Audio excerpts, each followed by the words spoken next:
લસણની પેસ્ટ હતી એને પણ આમાં મિક્સ કરી નાખું. સેજ હળદર, ધાણા જીરું પાવડર આપણે બધું નાખશું. વગરમાં એ પ્રમાણે મરચાં, થોડોક આમચૂર પાવડર નાખશું. લીંબુ નહીં નાખી.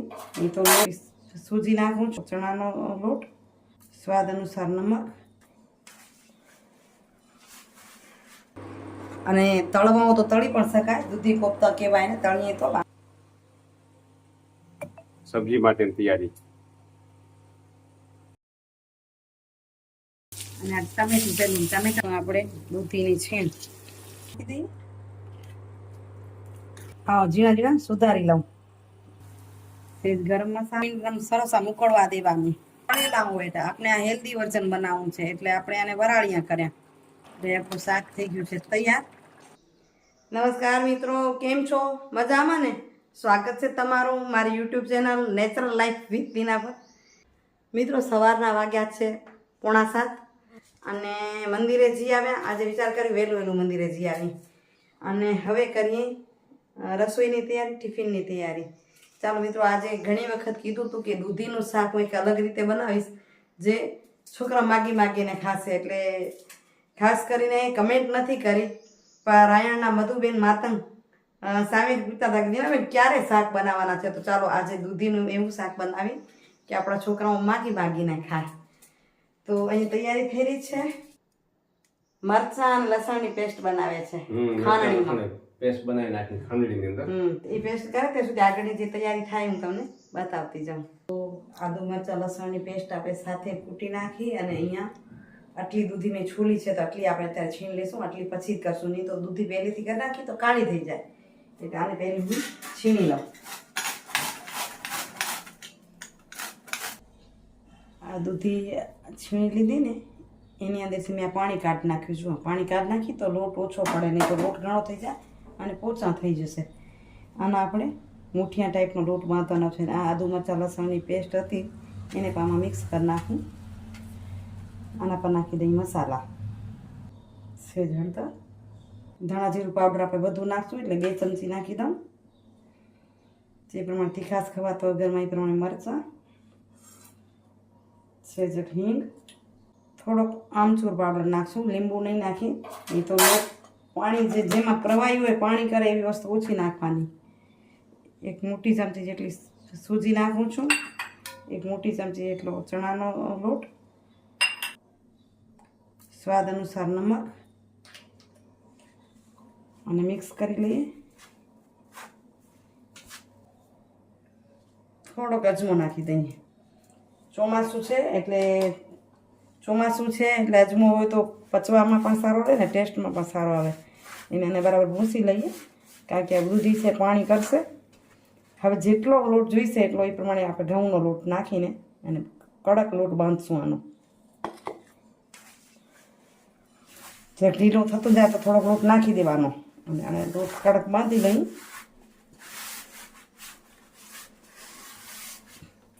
સેજ તેલ નાખી અને પૂણવી લઈએ થોડોક. એને સિલિન્ડર આકાર નાખ્યો કે નળા આકાર નાખ્યો એ રીતે મુઠિયા ટાઈપ ઝીણા બનાવી લઈએ. પાણી ગરમ થવા મૂકી દીધું છે ને લીંબુનું છલકું નાખી દીધું. હવે એના પર મૂકી દઈએ ચાણી. હું અહીં ભાતીઓ મૂકું છું. એના પર આપણે આવા જે રીતે આપણે મુઠિયા બનાવીને એ ટાઈપના બનાવીને મૂકી દઈએ. વરાળિયા કરવા છે અને તળવામાં તો તળી પણ શકાય. દૂધી કોફતા કહેવાય ને, તળીએ તો. આપણે હેલ્ધી વર્ઝન બનાવવું છે એટલે આપણે આ રીતે મુઠિયા બનાવશું.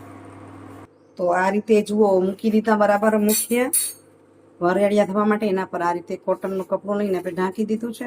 15 મિનિટમાં સરસ બફાઈ જશે. ત્યાં સુધી આ બાજુ આપણે દૂધીને પાછી છોલીને પાછી છીણી લેશું. અને આ ટમેટાને છોલીને એકદમ ઝીણું ઝીણું સુધારી લઈશ. ભાષા બદલવી છે, કાપી કહેવાય જાય છે એટલે આપણે સુધારવાનું શીખવું છે. સબ્જી સંધારીને રાખવાની. સબ્જી સુધારાય એટલે સબ્જી ટમેટાને ઝીણું સુધારી લઈશું અને દૂધીને છીણી લ્યો ઝીણી.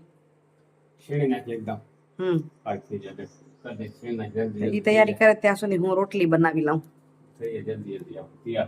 અહીં તો મેં લોટ બંધાઈ ગયો છે એટલે હું રોટલી બનાવી લઉં. અને અહીં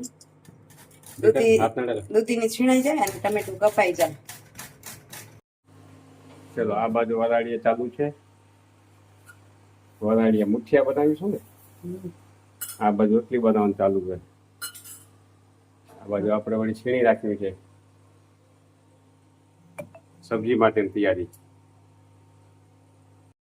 15 મિનિટ થઈ ગઈ. હવે આપણે જોઈ લઈએ. આ લાગે છે સરસ થઈ ગયા છે. તો આ રીતે ચેક કરી શકાય. હા તો શાક આપણો ચોખ્ખો આવે છે એટલે થઈ ગયા છે. બંધ કરી દઈએ અને થોડા ઠંડા પડે એટલે એને સુધારશું.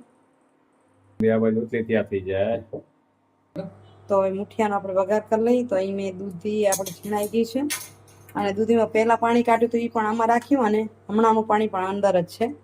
અને અહીં મેં તેલ મૂક્યું છે. તેલ જો મોટી ચમચી જેવું લીધું છે. હવે આપણે કરી લઈએ વઘાર. રાઈ આપણી ફૂટી જાય એટલે નાખી જીરું. તમે હિંગ ખાતા હો તો હિંગ નાખવાની. મીઠો લીમડો અને આ ટમેટું પેલું ટમેટાને મેં છૂરીને ઝીણું સુધાર્યું છે. એને આપણે વધારી દઈએ. ટમેટું જરાક શેકાઈ જાય એટલે નાખી દઈશું આપણે દૂધીની છીણ. આની અંદર પાણી છે એટલે આ જ પાણીમાં આપણે એને ચડાવી લઈશું. સ્વાદ અનુસાર નમક નાખી દઈશું. આપણે મુઠિયામાં નાખ્યું છે એટલે આટલું જ ખાલી દૂધીના ભાગનું નાખશું અને મિક્સ કરી લઈશું.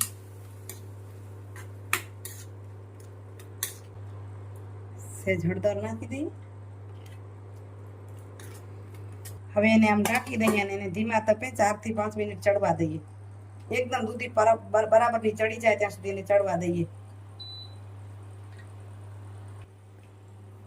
ત્યાં સુધી હું મુઠિયા સુધારી લઉં.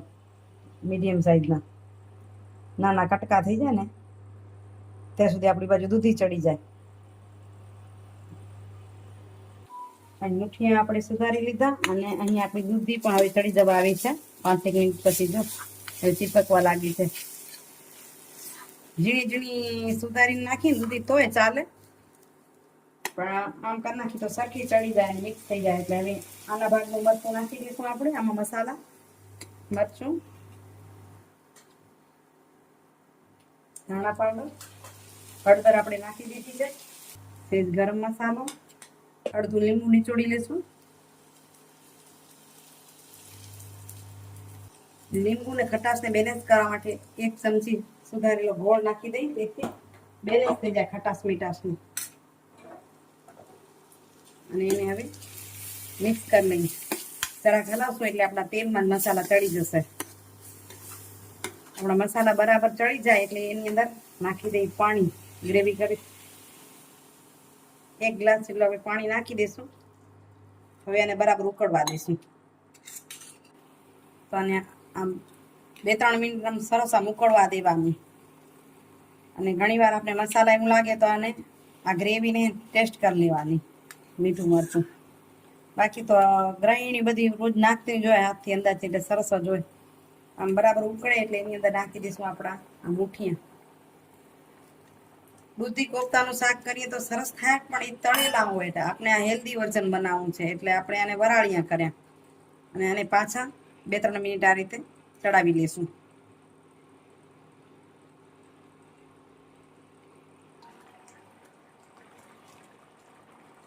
તો જો આટલી વાર આપણે ઉકાળ્યું સરસ આમાં ચડાવ્યું તો ઘટ પણ થઈ ગયું છે ને ઉપર તરી પણ તરવા લાગી છે તેલની. એટલે આપણું શાક થઈ ગયું છે તૈયાર. થોડુંક રસાવાળું હોય તો ઠંડુ થશે ત્યારે વળી થોડોક રસો પી જશે. આ મૂળ આપણા મુઠિયા છે એટલે બરાબર રસો લઈ લીધો કે નહીં એ જોવાનું. તો આપણું આ શાક થઈ ગયું તૈયાર દૂધી મુઠિયાનું. તમે પણ બનાવજો. મજા આવશે. એકવાર આમ બનાવશો તો છોકરા કે ઘરના છે એને માગીને ખાશે. ફરી કે છે છોકરા મમ્મી એવું બનાવી દો. તો આ રીતે બનાવજો.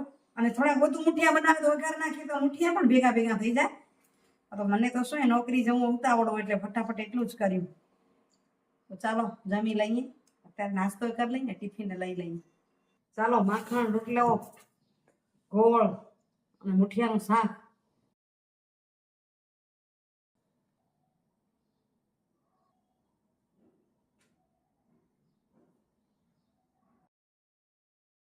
હા તો મિત્રો સાંજના 6:15 થયા છે અને સવારે તો જલ્દી આવ્યા પછી વિડીયો થયો નહીં. હવે અહીંયા આવીને વિડીયો કર્યો અહીં એટલે કર્યો કે 6 વાગે બધો સ્ટાફ નીકળી ગયો છે. અનિલના પપ્પા આવે છે, એની રાહ જોઉં છું કે તમે 6:30 પછી કદાચ આવીશ, 6:30 આવી જઈશ. તો આમ રાહ જોતી હતી. હવે એકલું હોય ને ત્યારે પછી કામ ન ઉગલે, એમ ચાલો સુવિચાર લઈ લઉં. ઓફિસમાં બેઠી છું તો અહીં જે કામ કરું ને કાર્યસ્થળે ત્યારે એક વિચાર આવે કે આગળ વધવું હોય તો શું કરવું ને વધારવા હોય તો શું કરવું. તો એના પરથી એક વાત કહું તો એમ કહી શકાય કે જેને આગળ વધવું છે ને એ હંમેશા એ વિચારે કે મારી શું ભૂલ થઈ રહી છે. જો એમ વિચારે તો એ આગળ વધારે, કારણ કે પોતાની ભૂલનું નિરીક્ષણ કરે તો તાકી બીજી વાર ન થાય. અને જે એમ વિચારે ને કોની ભૂલ થઈ આમાં, એ ક્યારે આગળ ન વધી શકે, કારણ કે ભૂલું શોધવામાં જ એનો સમય જાય ને, એટલે ક્યારે આગળ ન વધી શકે. એટલે હંમેશા મારી શું ભૂલ થઈ એ હંમેશા શોધવી પડે, બરાબર. અને એક વાત છે કે જ્યારે પોતાનાને ને જ્યારે સંબંધો સાચવવા છે કામ કરતાં કરતાં, ત્યારે એ વાતને પણ આપણે ધ્યાને લેવી પડે. તો એક વાત એ શીખી શકાય જિંદગીમાંથી કે જ્યારે પોતાનાઓથી નજીક રહેવું હોય ને, પછી પોતાનામાં પરિવાર હોય તો એ ભલે, પોતાનો સ્ટાફ હોય તો એ ભલે, એ બધાથી નજીક રહેવું હોય ને તો મૌન રહેવું પડે. અને પોતાનાઓને નજીક કરવા હોય આપણી પાસે, એમને આપણી નજીક લઈ આવવા હોય તો મનમાં ન લેવું, કીધું તોય ભલે કીધું. એટલે વિચારોને હંમેશા ઊંચા રાખવા પડે. કીધું કેનાર છે ત્યાં થાય, સ્ટાફ છે તો કહેશે, ભાઈ ભાભી મા બેન દીકરી વહુ જમાઈ દીકરો જે કોઈ છે એ છે મારા તો મને કહેશે, એવું મનમાં ન લેવાય. તો પોતે સંબંધો નજીક આવતા જાય. ચાલો આ સુવિચાર પૂરો કરીને હું હવેને લાગે છે બહાર બેસું. 6:25 થઈ ગઈ છે. બારે બેસીશ ત્યારે ત્યાં સુધી કદાચ સાહેબ આવી જશે.